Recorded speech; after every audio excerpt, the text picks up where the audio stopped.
Dear students, पिछले class के video में मैंने आपको ब्रश गुणन विधि का फॉर्मूला बताया था और उसको बोला भी था कि आप उसको लर्न कर लीजिएगा, याद कर लीजिएगा, क्योंकि आपको इस चैप्टर में जो चैप्टर हम लोग पढ़ रहे हैं उस चैप्टर का कुछ क्वेश्चन जो है सॉल्व करेंगे।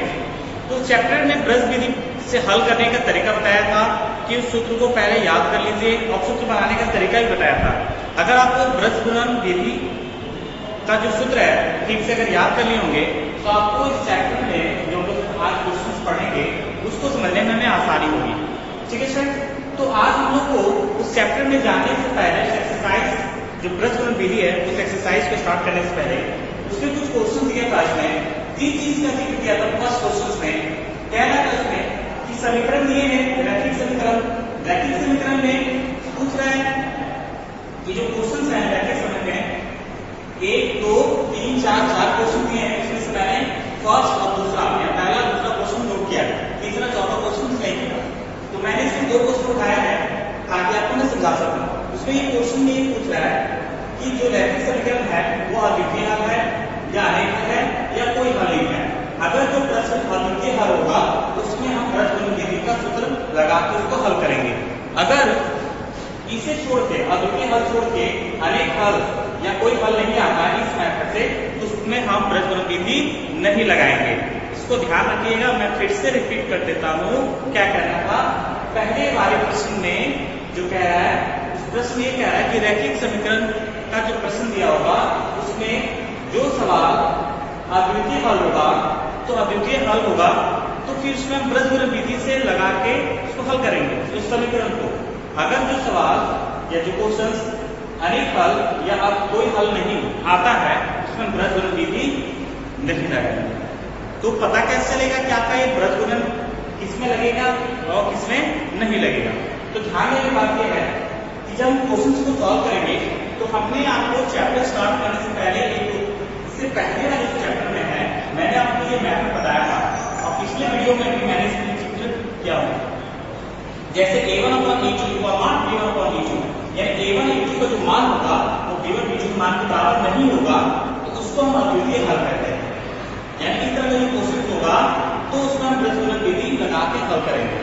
अगर इसमें a1 a2 का मान b1 b2 के मान और c1 c2 का तीनों का मान बराबर होगा तो अनेक हल हो जाएगा। तो उसमें क्या करेंगे ब्रश गुणन विधि नहीं लगाएंगे। फिर तीसरा में a1 a2 का मान b1 b2 के मान के बराबर होगा लेकिन b1 b2 का मान c1 c2 के मान के बराबर नहीं होगा यानी वो कोई हल नहीं अगर आता है उसमें भी ब्रश गुणन विधि का सूत्र नहीं लगाएंगे। तो जैसे हम स्टार्ट करते हैं आज फर्स्ट क्वेश्चन को सॉल्व करते हैं। तो आपको ये तीन मैथड को याद कर लो। पहले भी मैं पढ़ाया हूँ चैप्टर को स्टार्ट करने से पहले लिखवा भी दिया हूँ, इसके बाद वीडियो में भी बताया हूँ। आप उसको याद कर लीजिए। अगर ठीक से याद नहीं करेंगे तो आपको प्रश्न सॉल्व करने में मुश्किल होती है। ठीक, तो ये याद रखिएगा जिसमें अद्वितीय हल यानी ये कंडीशन आएगा। तो let's start of the question number first. Okay friends, पहला क्वेश्चन सॉल्व करते हैं। a1 यानी ये इसके आगे कोई तीसरा x के साथ नहीं तो 1 क्योंकि x के साथ कोई संख्या नहीं है 1 तो कंपल्सरी होता ही है। फिर इसके आगे यहाँ क्या है b1 कितना इसके आगे -3 x और y ये सब नहीं लिखते हैं, ठीक है, बस संख्या लिखते हैं। फिर c1 कितना है -3 अगर प्लस में होगा तो प्लस को लिखने की जरूरत नहीं है।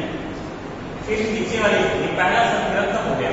अब दूसरा समीकरण a2 कितना इसका 3x है, x कितना है 3 a3 नीचे वाले कितना है 9y इसका -9 होगा y को नहीं लिखेंगे। फिर यहाँ पे c2 कितना है यहाँ -2 है, सिर्फ संख्या को लिख रहा है। क्या करेंगे सिर्फ संख्या लिखेंगे और कुछ नहीं लिखेंगे। अब हम देखते हैं कंडीशन के हिसाब से। अब हम देखते हैं कौन सा वैल्यू इसके वैल्यू के बराबर है। a1 अपॉन a2 का मान कितना 1/3। फिर b1 b2 का मान कितना हो गया -3 -9 कैसे करेंगे 3 × 3 हो गया फिर 3 × 9 इसका वैल्यू कितना 1/3। ठीक, आगे चलते हैं हम लोग। फिर c1/c2 C2 का मान कितना, C1 का मान -3 और ये -2 कैंसिल हो जाएगा, -3/2। तो A1 E2 का मान 1/3, B1 B2 का मान 1/3, C1 C2 का मान क्या हो गया 3/2। तो कंडीशन क्या है, अब हम इस पे आते हैं, ये फॉर्मूला से फर्स्ट वाले सेकंड वाले प्रोडक्ट किस पे, क्योंकि A1 A2 का मान B1 B2 का मान के बराबर है। तो यदि A1 A2 का मान B1 B2 का मान के किसमें आएगा, फर्स्ट में सेकंड थर्ड इसमें आ रहा है। लेकिन B1 B2 का मान जो है A/B वो C1 C2 का मान के बराबर नहीं है। कौन सा है, फर्स्ट सेकंड थर्ड। क्यों, A1 A2 का मान B1 B2 का मान बराबर है, लेकिन B1 B2 का मान C1 C2 के मान के बराबर नहीं है। तो कौन सा, ये हो जाएगा, मतलब ये हो जाएगा A1 A2 equal B1 B2 equal not C1 C2। क्यों, देखिए A1 A2 का मान कितना A/B, B1 B2 का मान कितना A/B, तो यानी दोनों का मान बराबर है, बराबर। लेकिन B1 B2 का मान कितना A/B और C1 C2 का मान 3/2, तो क्या ये दोनों का मान बराबर है, नहीं, इसलिए बराबर है ना, यानी इक्वल नॉट। ये हो गया। अब ये जो है वैक्सीन इसको कौन सा है, इससे आगे दिया है कोई हल, तो लिखेंगे कोई यह समीकरण लिख दीजिएगा, यह समीकरण कोई हल नहीं है। बस इसमें प्रश्न विधि का हल नहीं करना है। So simple, that's solve your question, solve हो गया, कुछ और नहीं करना इसमें। ओके स्टूडेंट, ये तो हो गया हमारे फर्स्ट। अब हमारे ये फर्स्ट हो गया, अब हम आते किस पे, सेकंड नंबर क्वेश्चन पे। तो उससे पहले हम इरेज करते हैं इस पे, नहीं अभी चलते हैं तो आगे भी इस माहौल में कंटिन्यू करेंगे सेकंड नंबर, अभी हम लोग आगे भी देखते हैं। तो सेकंड नंबर क्वेश्चन के लिए अब हम लोग देखते हैं, इसको इरेज कर देते हैं।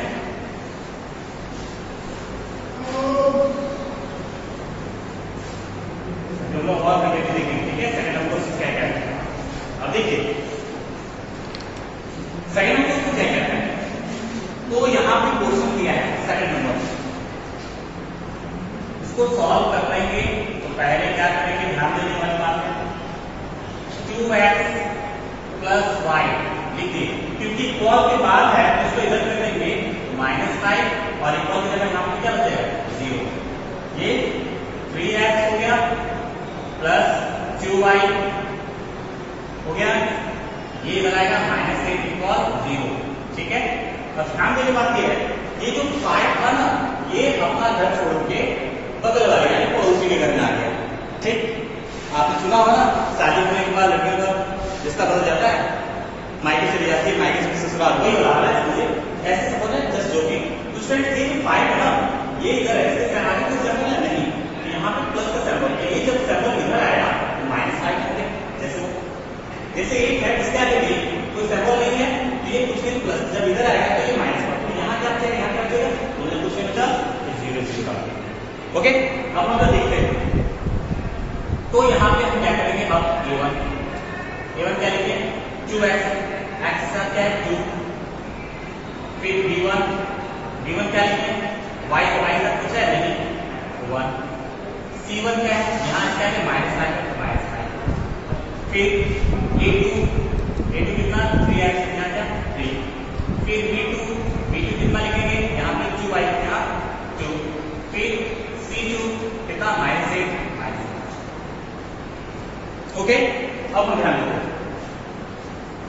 A1 अपॉन B2 का मान कितना 2/3, फिर B1 अपॉन B2 का मान कितना 1/2, 1 B2, फिर C1 अपॉन C2 का मान कितना -5 अपॉन -8, माइनस कैसे कर देंगे, बचा 5 अपॉन 8, ये हो गया A1 अपॉन A2 का मान 2/3, B1 अपॉन B2 का मान 1/2, C1 अपॉन C2 का मान 5/8।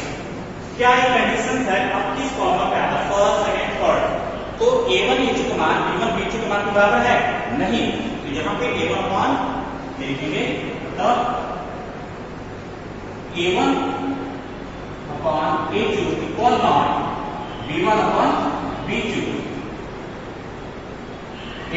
ए two equal not B one upon B two, ये हो गया हमारा क्वेश्चन किससे फर्स्ट, यानी A one upon A two equal not B one upon B two. तो क्वेश्चन में कह भी रहा था कि जो अद्वितीय हल ये कौन सा है, तो लिखेंगे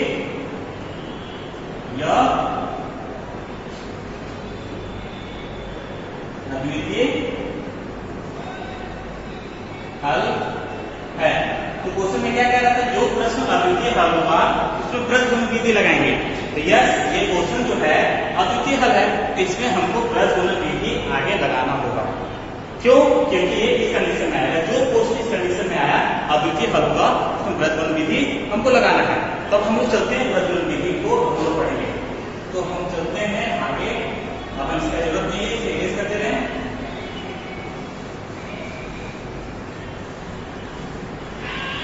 ओके स्टूडेंट्स, अब प्रश्न विधि को हल करना है।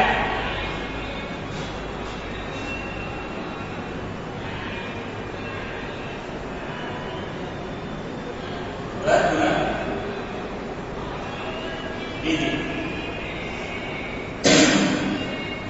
तो फॉर्मूला बताया है x का BC1 2 BC2 1, y का CA1 2 CA2 1, फिर 1 का AB1 2 फिर AB2 1।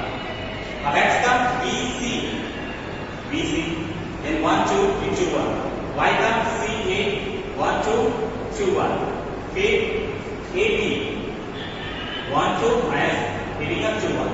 अब इसके अकॉर्डिंग हम क्वेश्चंस को सॉल्व करते हैं। ठीक, अब चलते हैं इसको वैल्यू पुट करते हैं। x का जगह हमने x कर दिया, b1 का मान कितना 1 इंटू c2 का मान कितना, c2 का मान कितना -8, फिर b2 का मान कितना 2, c1 का मान कितना -5, फिर यहाँ 1, c1 का मान कितना -5, a2 का मान कितना, b2 का मान कितना, b2 का मान हमारा 3 माइनस c2 का मान कितना, c2 का मान यहाँ क्या है -8 तो यहाँ प्लस करते हैं, माइनस प्लस नहीं तो डिफरेंस यहाँ -8 करते हैं, माइनस ऐसे ताकि और समझ में आ जाए। ठीक है, -8 हो गया, c2 हो गया, फिर a1 कितना 2 और 1, a1 का मान 2, फिर b2 कितना 2 माइनस a2 कितना हमारा, b2 हमारा 3, b2 हमारा कितना 3, फिर b1 कितना 1। हमने क्या किया, इसके अकॉर्डिंग इसका वैल्यू किया, ये किया, इसके अकॉर्डिंग मैंने इसको किया, इसके अकॉर्डिंग ये पुट किया, इसके अकॉर्डिंग ये पुट करते हैं। ठीक, अब करें क्या, x है, x कर दिया, मल्टीप्लाई कर देते हैं, इन दोनों मल्टीप्लाई करेंगे, -8 का माइनस प्लस कितना 5 फिर y का y 5 50, माइनस प्लस हो जाएगा और 60, अब यहाँ 2 4 और 4 -3। अब क्या करेंगे, x का x हो गया, 8 में से 10 में से 8 या -2 कितना बचेगा, बचा हमारा 2, फिर यहाँ हो गया y, 16 में से 15 गया 1, ये बचेगा 1 का 1 हो गया, और इसमें से गया तो हमारा वैल्यू क्या बचेगा 1। ठीक,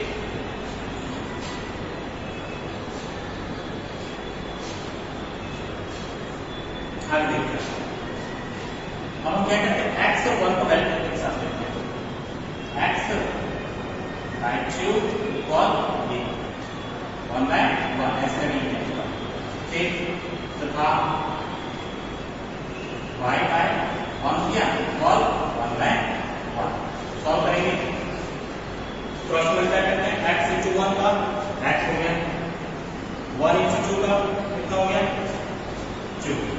फिर y इंटू 1 y हो गया 1 इंटू 1 ये हमारा x और y का वैल्यू आ गया। ठीक है स्टूडेंट्स, तो हम लोग देख लें कि हमारा x और y का वैल्यू क्या आया। ठीक है, इस तरह हमारा जो क्वेश्चन है वृत्तगुणन विधि से हल करेंगे। लेकिन ध्यान रखिए कि जिस क्वेश्चन में अद्वितीय हल पूछेगा उसी क्वेश्चन में आप वृत्तगुणन विधि लगाएंगे। जिसमें अद्वितीय हल नहीं पूछेगा आप उस क्वेश्चन में वृत्तगुणन विधि नहीं लगाएंगे। ठीक है स्टूडेंट्स, तो आज के लिए इतना ही रहते हैं। Thank you.